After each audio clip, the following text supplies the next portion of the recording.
Hi everyone, this is Kate Lindholm, the Wisetown 14's head coach. Today I'm going to be teaching you the rotations for a 5-1 using chess pieces. As you can see here, we are set up in rotation 1. Our setter is right here, the queen, the rook, 2 rooks represent our outside hitters, the knight represents our libero, bishop at the front represents our middle hitters, and then the king is our right side hitter. In rotation 1, it's kind of special to note that the setter is in zone 1. So as you can see, we have a back row setter, but this is rotation 1 serve receive, and we don't want the setter to be receiving the serve. So the queen is pushed back behind the rook. Note this rook represents the outside hitter, which is in the front row. So there's still technically a live attacker, okay? Our other 2 live attackers are the middle and the right side. The right side is opposite the setter. We also have our libero, who is in our serve receive pattern, of course, and then also another outside hitter, but this outside hitter is in the back row. In rotation 1, after the ball has been served and come over the net, the players are able to go to their base position. So let me switch positions here a little bit. And this is how the players would switch to their base. This is the 10-foot line. This would be the net. The middle, move to the middle. Our right side hitter would move to the right side. This was the front row attacker. Their base is up here.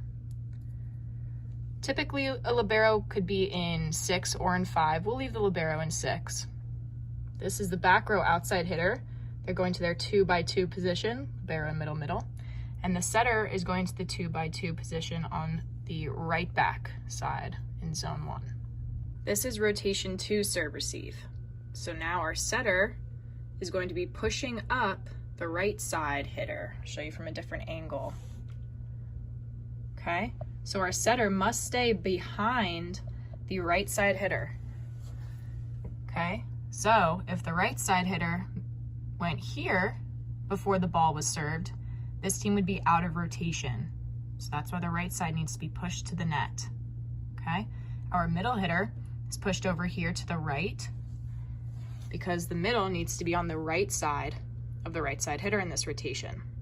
The setter also needs to be between the libero and the back row outside hitter, who was just pulling back for serve receive in rotation 1. And our outside hitter, who was just in the back row, is now front row in rotation number 2 and placed just slightly ahead of the libero because that's where they have to be to stay in rotation. So this is rotation 2 serve receive. From here, if the players were to go to base, this is what that would look like. This outside hitter's front row would go to the front row position. The libero, lucky, gets to just stay right where they're at. This outside hitter is going to move to the left back 2x2 position. Our setter is still in the back row and goes back to that right back 2x2 position. The right side is kind of hanging out where they're supposed to be, and my middle is going to go back to the middle. And that's rotation 2. This is rotation 3 serve receive. This can get a little bit confusing because we want the setter, who is technically in zone 5, is the furthest away from zone 2, which is where their preferred setting position would be from. So some coaches or volleyball players like to call this rotation the 5-3 switch rotation. And that's because the player in 3, which is this outside hitter, is going to basically switch positions with the setter, which is in the 5 position, hence 5-3 switch. Okay, so this is all possible because these 2 outside hitters, this one is front row, this one is back row, can be placed in a certain way to allow the setter to be close to where they need to be instead of hiding back here away from where they're supposed to be. This middle hitter also is helping out, and they're pushed up into the corner, okay, because they need to be on the left side of this outside hitter. The setter needs to be behind this middle but also to the left of this outside hitter. See? And then the right side is all the way over here where they're supposed to be. They're fine. They're kind of out of the equation. And same with the libero. So from this rotation 3 serve receive, if these players were to go to base, this is what it would look like. The right side's pretty close. They just move up. That setter's still back row, so she has to go to her 2x2 position in zone 1. This outside hitter is front row, so we'll put her in her base there.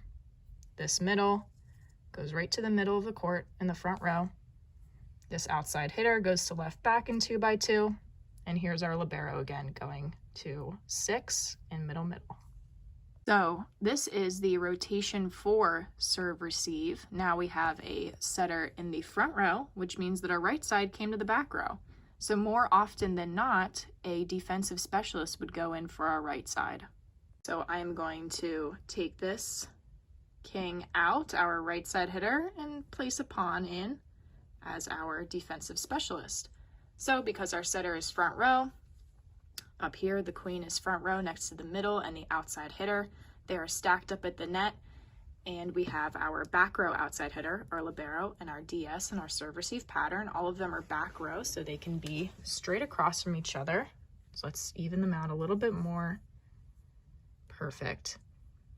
Okay, so some of the time, these players, as long as they stay in the correct order, can move over to the left.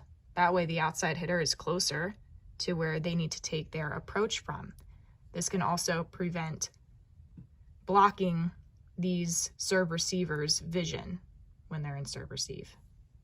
So from the rotation 4 serve receive, if these players were to go to their base, this is what that would look like. This defensive specialist would go to the 2x2 in zone 1. The back row outside hitter, 2x2 in the left back, zone 5. Setter base is in right front in that 2 position. Middle goes to the middle, and the outside goes to the left side. This is the rotation 5 serve receive setup. So our setter is now in the middle front, right between the middle and the outside hitter. Our outside hitter was just in the back row is now in the front row, and our outside hitter, who just went through all 3 positions in the front, is now in the back row. We still have that defensive specialist in for the right side hitter opposite the setter, and of course our middle and libero are opposite each other. I'll show you from up top. We have our middle pushed to the right because she has to be on the right side of the setter, can shuffle in and attack, and our front row outside is ready to transition off and attack. So from this rotation 5 serve receive, if these players were to go to their base, this is what that would look like. This outside hitter in the front row is going to their base right there on the left. Setter is going to the right side. Middle is coming to the middle. This pawn is going to the 1 zone in 2x2. Our outside in the back row, left back, and our libero, middle in zone 6. Here is the final rotation from a different point of view. Rotation 6 serve receive. If these players were to go to their base, this is what that would look like. Setter just takes a step up to the net. Middle moves to the middle. Outside moves up to the net. This back row outside, 2x2 and left back. DS, 2x2 and right back. And our libero, middle in 6.